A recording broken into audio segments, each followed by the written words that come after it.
Hello and welcome back to the Smashy Business Show on a Friday. I'm Farah Bashir. And I'm Richard Fitzgerald. And we have a lot of news for you. So we are going to talk about Adnoc Drilling lands a $733 million contract for 3 island rigs in Saudi Arabia. Esports World Cup offers a record $60 million prize fund, and financial crime in UAE and Saudi Arabia totals $1.8 billion in 2023. Are you a gamer, Farah? I actually used to be. I used to play when I was younger, GTA. And that used to be like funny for me. Like, I don't know. What console is that? People, I really do not remember at all. Is it PlayStation or Xbox, one of those? It used to PlayStation. Yeah. It's a PlayStation. And I had as well like one on the computer. Yeah. And I just like loved, I would say like, stepping on people. Would you stepping on people? How many, like if you played GTA, you know, would you play with your friends? Would you play alone? I used to actually play alone. And did you play for hours? I remember there was a Championship Manager football game, and I would play for hours. It would keep me up at night. I would play for hours and hours and hours. What game? It was called Championship Manager. It was a football game. It was on a PC. But people do gamers game for hours, right? They do. Oh my God, yes, they do. And it's so because I had a friend and he would sit for minimum 5 hours. 5 hours gaming. Minimum. You know, I flicked on Shahad last night and I was watching this funny show in Saudi. It's called Cloud Kitchen. It's young girls and they're fighting over a restaurant. It's quite good. It's quite entertaining. Anyway, because I was watching it before and to find it, I had to scroll down. All Shahad, the whole thing at the top is taken over by the Esports World Cup. Like it's front and center. There was 3 live matches. There was Call of Duty. There was something else. There was something else. And I flicked into them all, and they're proper studios over in Riyadh. Like it's unbelievable. Our headline figure here is the $60 million in 8 weeks of tournaments. But like this Esports World Cup is a sign of the future, isn't it? It is. It is. It really is. And at this point, you know, my friend who I used to like literally bully for gaming, and I'd be like, "What are you doing with your life? You're wasting 5 hours of your day when you could be doing something productive." True. And he would tell me things like, "Farah, it's going to be the future." And I used to not believe in that, but turns out he's right. So is he involved now in the Esports World Cup? He is not, but I would assume my cousin.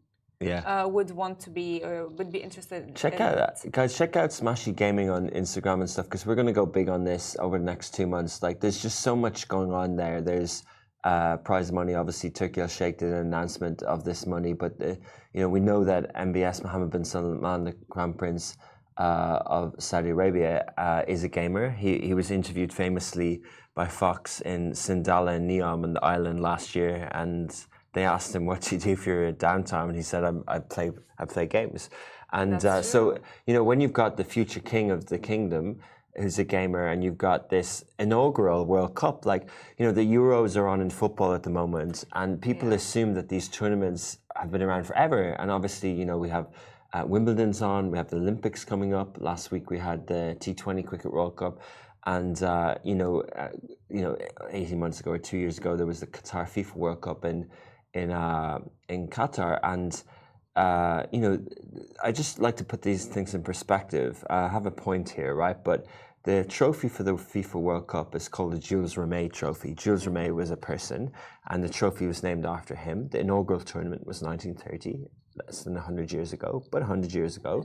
And now we've got the inaugural Esports World Cup. And if we relate this to the direction of the world with digital and with climate, and the fact that a tournament has been run over the summer in Riyadh, and we see indoors becoming more and more part of sports because it's getting hotter out there, right? And the weather and the climate and everything like that. So to think of the Gulf as being an economy in the future of the world and the center of the world in the future, as we like to think of it, thinking that this could be the inaugural 2024, in 100 years' time, maybe we'll be talking about the Esports World Cup in the same way that people talk about the Football World Cup. That is true, because like right now we do see 17-year-olds and teenagers actually making millions and millions of money just by actually gaming online. Gaming online, And and they're all part of teams, and they all have their yes, own IP, and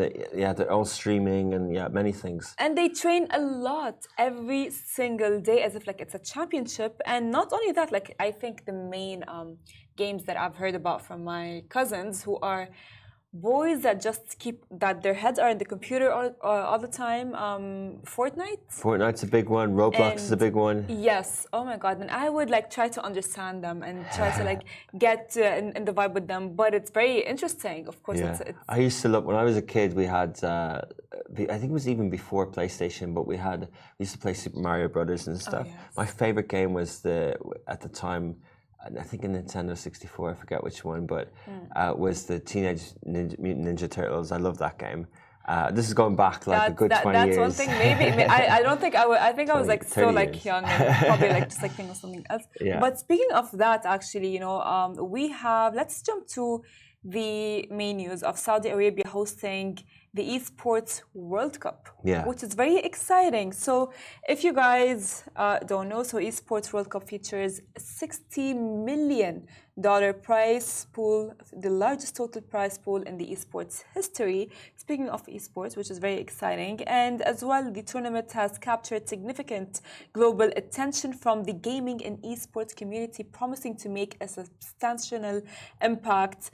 So, you guys, at this point, esports and digital, I would say, Yeah. sports is really making its mark. Yeah, in what the have we got? world. We got 22 competitions, 21 different video game titles. The titles alone are part of big companies, so it's commercial for them. You've a game called Counter-Strike 2, Doha 2, League of Legends. Farha, you mentioned Fortnite. There's Valorant. There's EAFC 2024, which is the FIFA game. Street Fighter 6, Rainbow Six, Siege, and then another one called House of Kings, another one called Free Fire. Do you know some of these? Some of them are new to me. Well, I know, honestly, Fortnite. I Yeah. know Call of Duty. I know FIFA.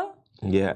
So the tournament has a unique club championship format, and there's 20 million prize money will be distributed among the top 16 clubs Yes. based on their cumulative performance.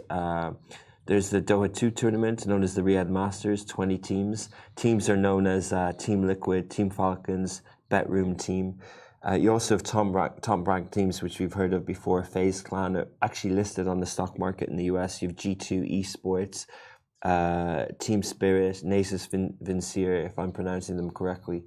So yeah, a whole host of stuff going on there in That is esports. true. And by the way, tournament's going to be running from July 3 till August 25. But I have a question. Do you think that universities should have, let's say, a major of like either computer science that's like related to gaming or something like that? Because it's honestly like the future, and everyone is really interested in esports and gaming. Yeah, I'm not sure. I mean, I'm not sure. I'm speaking about it now. I'm excited because it's bringing it's basically bringing the world to Riyadh, and I see positives around that, and I see positives around streaming and commercial and brand and IP. I'm not sure how I can answer that in terms of like education and health and well-being, and would I want my kids to be esports world champions? I don't know. Like I would maybe, but I wouldn't. But as long as they've got a healthy life outside of that, because let's put it this way, right? I sit at a desk for 8 hours a day, so why can't someone sit at esports for 8 hours a day as their job? As long as maybe they do an hour of exercise in the morning. But it can get addicting. Well, so is work. Work. Like if it's a vocation, work is like we have office culture. I think there is a perception, and I kind of alluded to earlier, that people game all night and it's unhealthy and it's Red Bull and it's through the night and stuff like that, and it's lonely and isolated and headsets and on your own. But so is work, right? Like you can be isolated in work, you can be a coder. I can sit at my desk as I have for 20 years and worked, right? And I think if you apply that as a vocation, then it doesn't have to be as bad. And I think we definitely need to sort of embrace it in different ways. But I think honestly as well, because like kids are making a lot of money out of it. And my cousin, who's like a baby cousin, he is like so young. He hasn't finished school yet. He is making money as well, and it's like the amount of money that they're making is really quite tremendous. It's a big number. Yeah. They make a lot of money. But they do. But I do think commercially it's still in its early stages. You know, you can make money. Like PewDiePie was a gamer. He was the biggest YouTuber. Like in the 1%, you can make money, but then so can other YouTubers. That's but I think the esports. I think this is big. This is good. It's definitely not at the level of bigger sports. But there's a lot of things to follow here. I'm just looking at one of the well-known teams in Overwatch 2 competition is called X Oblivion, and they withdrew, citing accessibility concerns. So it is interesting. There are lots of stories being written about this. You know, it's been done over 645,000 square foot venue in Riyadh Boulevard. We've seen the fireworks, we've seen the lights, and I just think it's a huge story of the summer. Like, you know, in a week's time or so, we'll have the Olympics starting. We have the Euros quarterfinals tonight and everything like that. But let's focus on this region. Let's focus on the esports, let's get to know it. Soon it's gonna be, by the way, like I would say, streamed all over. Yeah, that's what I would expect for like esports tournaments, which is very exciting. But you guys, it's just like maybe keep it for the future, and we're going to be, of course, discussing it in the future if it happens. And let's jump to our next story, which is about a financial crime in the UAE and Saudi Arabia that totals $1.8 billion in 2023. Of course, that's all according to a report. So according to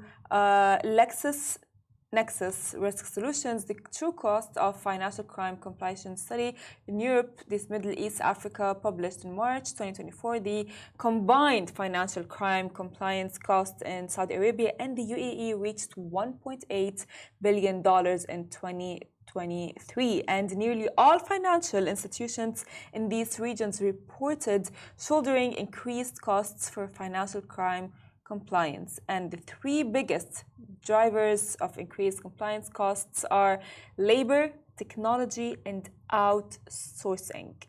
What do we think of that? Because as well, they are saying that the surge in compliance costs is contributed to several factors, which is stricter regulations, the need for advanced compliance tools, and evolving criminal tactics that exploit new technologies like cryptocurrencies and AI. Yeah, you know more about it than me, but definitely it's something that's getting bigger and bigger as well, and I think they're tackling it in the right way. They are. I mean, you know, we do see like a lot of the times, a lot of headlines of financial crimes happening all over, and the fact that the UAE and Saudi Arabia, both of them, like they had like $1.8 billion. It's not a little number, it's a very big number. And speaking of future jobs, as we talked about esports and things like that, like definitely we hear that cybersecurity industry and profession it's kind of like engineers and coding, but it's actually one of the higher paid professions now in the world, and it's related to ESG, like corporate and governance, and but cybersecurity is something fundamental that people need to look at in their organizations. It's how do you protect data, how do you protect your employees, how do you protect your business, you know, and it's kind of a wider trend. You know, we talk about empires and we talk about the history of the world and countries being bigger than others, and we talk about AI, but actually the new world is a lot to do with data. It's a lot to do with cybersecurity and how you can manage that. So ignoring this is a mistake, and a lot of people should look into not just the fears and protect themselves around cybercrime, but also how can you invest, how you can almost make revenue from cybersecurity and data as well. That's true, and as well with economies in the UAE and in Egypt getting, or let me move Egypt out of the equation, but like economies like in the UAE is getting better.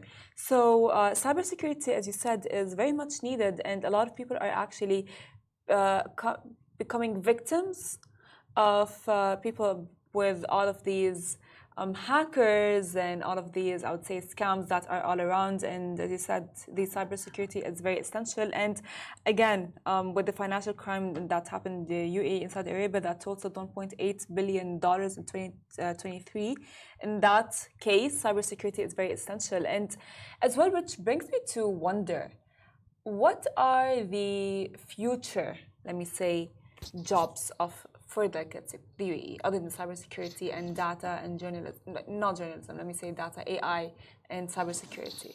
Yeah, definitely the cybersecurity area is quite big because it touches everything. It's a government security level. It's also individual companies, and but are we going to have hundreds of thousands of cybersecurity jobs? I don't think so. I do think that there are companies that are listed on the stock market in the US that are pure cybersecurity companies like CrowdStrike and a few others. And I think there are going to be more companies like that in this region. But we see a lot happening down in Abu Dhabi with Hub 71 and a lot of other initiatives like G42 are doing a lot in AI and things like that. So we see more and more future-related jobs there. You have to look at how the economy is shifting away from oil, but into other energy sectors as well, services, tourism. We saw you talked about in Love and Dubai show, the Michelin Star Awards happened again last night. I think it's the second year, it came around very quickly. The hospitality sector, tourism sector is really, really big. So we'll continue to have jobs there. Esports and sports in general is on the rise here. Smash Esports obviously does a lot with futsal, volleyball, handball, and basketball in the UAE. But I think we're going to really see more rise of football in the region, like on the back of what's happening in Saudi.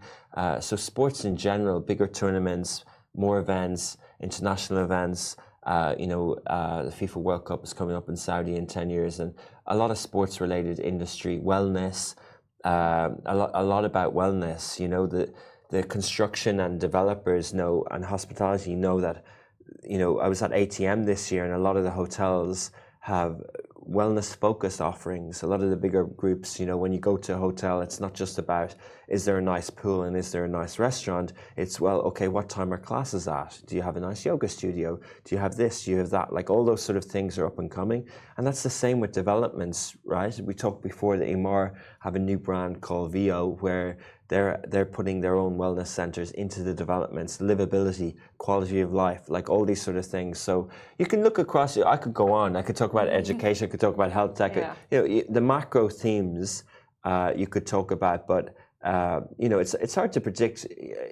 Where the bigger jobs are and where you should give career advice for. But I always say follow the money in terms of if there's investments going somewhere, then that there needs to be employment around that. We're going to put up a story on Smashy Business this morning that Qatar announced a $5.4 billion Disney-like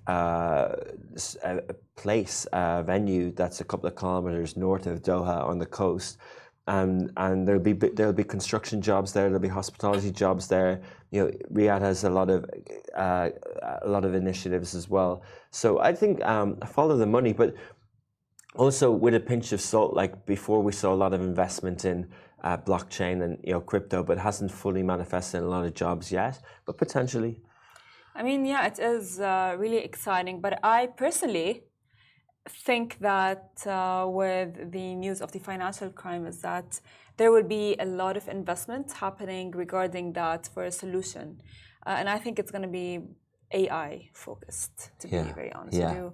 I really think prediction. so. But what's the thing to the point? That's just my prediction. That's just like Farah's prediction. Of course, you guys, I would say that you would probably want to trust Richard's predictions, since he has like the business brain more than I do, or maybe he predicts things more better. No, I think you're right to call it out as AI. It's just like, but let's jump to our next story. So you've come a long way in a few months. Oh yes, for sure. Yes, I can.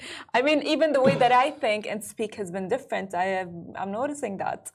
But let's jump to our next story. So Adnoc Drilling lands a $733 million contract for 3 island rigs, you guys. It's not one, but 3 island rigs, and it's going to be at the offshore Zakum field. And these rigs will be constructed by Hong Kong-based Shanghua Group HH and will be operational by 2026. And the project will expand Adnoc's drilling fleet to 148 rigs. Now, additionally, HH and Adnoc Drilling will collaborate with AIK, Adnoc's venture with G42 to integrate AI and performance data into the rigs operations. And this contract is part of ADNOC's broader effort to increase its crude oil production capacity, which recently rose to 4.85 million barrels per day, and to invest in its drilling fleet totaling more than $2.2 billion since 2021. I would want to say something about this. It's that I think that they have found like opportunity of like more oil, I would say. And then they thought in a way like fine, then let's talk to invest in more rigs that can benefit them. Yeah, they have, and it's sort of ADNOC obviously got lots of different things going on. We talked about gas on the show this week. We Masdar and different things as well. That Sultan Al Jaber, the chairman of ADNOC, is also CEO of ADNOC, is also CEO of Masdar. So they've got renewable energy projects as well. But this is obviously for oil. Over 80% of the recent $980 million contract awarded to Adnoc Drilling will be reinvested in UAE's economy through the ICV program. There's supplier incentives, there's local supply chain benefits, GDP diversification, job creation, and economic growth. In-country value, they call it, the ICV program. So this is what they're doing in general with drilling. They have this is 3 new rigs, but they've got over 140, I think, rigs in total. So yeah, like the ADNOC distribution is another part of the company. I think they have 7 main divisions, and ADNOC Drilling is one of them. So the drilling is the one that looks for the crude, looks at oil, and distribution obviously distributes it. But the drilling are the projects that you need to put the capital investment down before you see the return. And it's a separate entity, like ADNOC Gas is a separate entity. ADNOC Drilling is also listed on the ADX as well. So it's a separate entity. And, it is good to see that companies in the UAE, oil, we are slowly moving away from fossil fuels. But while we do, it's good that there is commercial value around it. ADNOC are managing that shift to energy quite well. So I have a question for you. Yesterday, I spoke on the show how His Highness Sheikh Salman advised that we would to invest in Aramco. Yeah. In the oil in Aramco, and people who do not invest are going to be regretting that later. Yeah. And speaking of that, do you think that it is a good idea to actually invest in oil? Like in this case, if we would, let's say, invest with ADNOC. It depends. Morally, probably not. Probably it's not going to help the planet. But I don't think personally, I don't think it's as harmful as investing in tobacco companies, right? Like I think we need to reduce, and I'm not a climate expert, but we need to reduce our dependency on oil. But also we can't reach targets without energy, and we can't have the lights on. The many things that we need. But I think commercially and business-wise, if you think of ADNOC, it's close to 3 trillion. Sorry, not ADNOC, Aramco. It's close to, because it was the chairman. It was the guy from Aramco who said this, that he was doing a tour to. They're raising more funds, and he was basically saying to international investors why you should invest in Aramco. I like Aramco because it's listed in Saudi. It's not listed in the US or London or whatever. And a lot of the dividends goes back to shareholders in the kingdom. I think PIF's stake in Aramco is up to about 16% now. So a lot of the profits from Aramco are being diversified into other giga projects. But I remember hearing the price of crude oil is, I forget the number right now, but it goes between $70 and $100 per barrel. And, there is a statement saying somewhere that there's 30 billion barrels of oil that haven't been produced yet. They produce 10 million a day or something. And how many can they produce? So if you think it's $100 a barrel and there's that many underground in Saudi, then you can easily, if you have that many resources and assets, you can easily value the company at 3 trillion. So that's my point. I think Aramco is undervalued. I think we've got 20, 30, 40 years left of this stuff, like really layman's terms prediction. But I think Aramco is undervalued because I think it's got all that resource there, and the price, they're maintaining the price.